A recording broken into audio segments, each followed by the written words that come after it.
croyez pas que dans le cochon tout est bon? Eh bien je vais vous prouver le contraire. Nous sommes à Angoulême.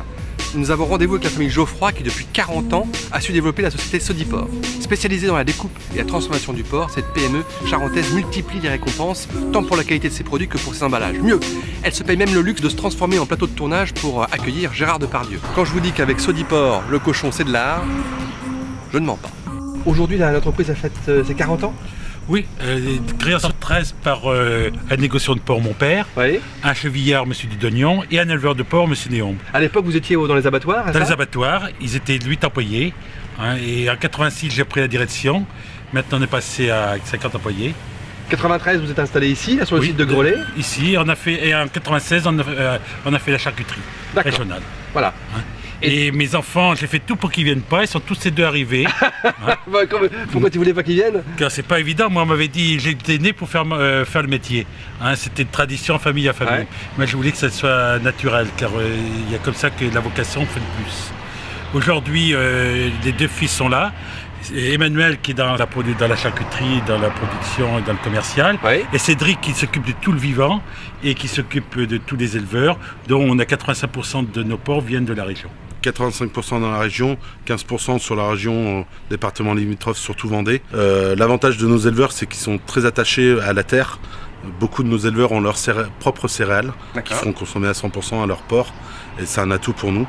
Et l'atout principal de Sodiport, c'est d'avoir SA Geoffroy, deux entreprises familiales. SA Geoffroy, je suis à 4e génération.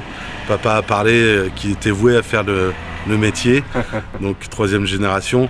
Moi, ça m'a tout le temps intéressé depuis tout petit, donc on est dedans et on a nos porcs régionaux qui sont là, qui arrivent sur l'usine. Viande de porc française, hein, donc qui est la base du porc en France. Ouais. Après, on a un cahier des charges qui s'appelle le jambon de Bayonne. On est sur la zone de production, d'abattage, de découpe. On fournit les salaisonniers qui sont sur la zone Bayonne, bien évidemment. Et un 3e débouché qui est le porc du Limousin, qui a un label rouge. Moi, j'ai eu une expérience notamment dans la grande distribution, dans une grande enseigne française. Et j'ai appris pas mal de choses sur la distribution et notamment les produits libre-service. Et c'est vrai que quand je suis arrivé à Sodiport, c'est là-dessus où j'ai mis l'accent. Donc les produits prêts à consommer, c'est dans l'air du temps depuis une dizaine d'années, avec un matériel aussi adéquat, puisqu'on a quand même une vocation à investir régulièrement et à avoir du matériel. C'est ça, vous avez fait évoluer l'outil en fonction de ce que vous vouliez faire. Ouais, d'année en année, c'est même une culture un petit peu de surinvestissement. Mon père a été devancer certaines choses. Quand on prend une décision, on la prend très rapidement, donc quand on y croit, on fonce, quoi. Ça faisait longtemps la Charlotte. Rebelote. 2 ateliers, atelier découpe, atelier produits élaborés. D'accord. Donc on a 2 entrées distinctes, le personnel ne se croise pas. Maintenant on va à la cuisine. Ça commence à sentir là. Un autre produit typique, c'est le grillon. Le grillon, On lance en marmite avec du saindoux et après on met notre viande, au fur et à mesure nos oignons confits. Et puis on fait revenir ça. Petit à petit la viande étant cuite se détache et puis forme on va dire l'ancêtre de la rillette. D'accord. Donc on retrouve normalement des morceaux confits de viande. Et après on dégraisse au fur et à mesure de la cuisson. Ah oui, tu dégraisses, d'accord. On dégraisse au fur et à mesure à la louche. Au fur et à mesure des 4 heures, donc au fur et à mesure on enlève de la graisse et pour avoir un produit fini malgré tout un peu gras parce que c'est là où il y a le goût. Bien sûr.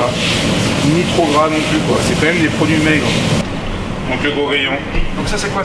Quel morceau? Qu'est-ce que c'est? C'est la poitrine de porc. Une fois que c'est cuit, on le ressort, salé, poivré. Comme terminé. Ça. Voilà. Comme ça, on consomme ensuite froid. En règle générale, on le tranche. Et là où c'est très sympa, c'est aussi juste snacker à la poêle, aller-retour. Ah, tu le refais snacker, ça n'est pas fait. Ah oui, ça vient caraméliser en fait. Un produit gustativement qui est incroyable. J'en ai jamais vu ailleurs. Non. C'est vraiment propre à notre terroir. Ah ouais, ça c'est les rôtis, ça. Donc, on fait la charentaise piquée à l'ail, tout simplement au four à 200 degrés. Donc, ce matin, on a fait 200 kg de boudin. 200 kg, bon, une petite journée. À l'été, c'est faible. Mais c'est vrai que c'est notre produit phare en fait. Bien sûr, avec du sang de porc, mais on retrouve de la viande. Alors nous, on confie les têtes. Ce qui fait qu'on récupère, alors on enlève les oreilles parce qu'il y a du cartilage, c'est pas forcément fameux. Par contre on récupère tout ce qui est joue. Et c'est peut-être la chair la plus fine dans le porc. Ça c'est clair. Avec des oignons frais bien sûr, qui sont confits. c'est la différence. Aïe aïe aïe aïe aïe. Le boudin mammouth. Le boudin mammouth. Ce que je voudrais, c'est que tu nous racontes quand même cette histoire, parce qu'en fait, ce qui s'est passé, c'est qu'avec avec Benoît Delépine, qui est venu tourner un film qui s'appelle Mammouth, qui a fait un carton. Au lancement du film, il nous faut du boudin à offrir à tous les spectateurs. Et puis voilà, donc est arrivé le fameux boudin mammouth. Dedans, tu as mis des morceaux plus Ouais, importants. on retrouve des marquantes qui permettent aussi de consolider, parce que c'est quand même une grosse pièce. Ah ouais. Et c'est un peu la tendance de la plancha est à la Ouais. Et là, on va dire que Gérard nous a fait prendre un temps d'avance sur les autres. C'est ça qui est génial, c'est que grâce à ce tournage, Il connaît bien la charcuterie. Quoi. il aime ça. A bientôt, Bernard. Avec plaisir. C'était une Et quand vous les dégustez les produits, il faut profiter et venez, on vous les goûtera ensemble. Super, bah écoute, on reviendra, ça c'est sûr. Allez, au revoir.